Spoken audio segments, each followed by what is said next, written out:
Bunu qeyd edeyim ki, qadınların əksəriyyətinin bədbəxtliyi hardadır? Qısqanclıqdır. Ummul Fəzl də içəridən alışıb yanan bir bədbəxtlərdən idi. Niyə görə? Çünki tarix yazır ki, İmam Cavad əleyhissalam əgər imamdırsa, hər bir şəxsin olan əməlinə görə də məhəbbət bəsləməlidir. İmam Hadi əleyhissalamın anası ki, daha möminə qadını idi, onun imanına görə daha çox məhəbbət bəsləyirdi. İmam Hadi əleyhissalamın anası, yəni o bir arvadı.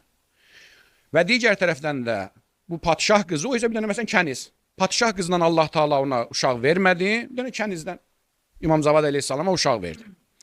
Bu biraz da ot qoydu ona. Həm qısqanclıq, həm də uşağı olmamaq başladı yavaş-yavaş içindən şeytan vəsvəsə eləməyə. Şeytan bir yandan vəsvəsə eləyəndə iki ehtimal deyib tarixçilər. Bir ehtimal budur ki, əmisi Möhtəsimin tərəfindən, bir ehtimal da var ki, qardaşı Cəfərin tərəfindən, yəni Ümmü Fəzlin doğma qardaşı var idi, Məmunun oğlu yanı.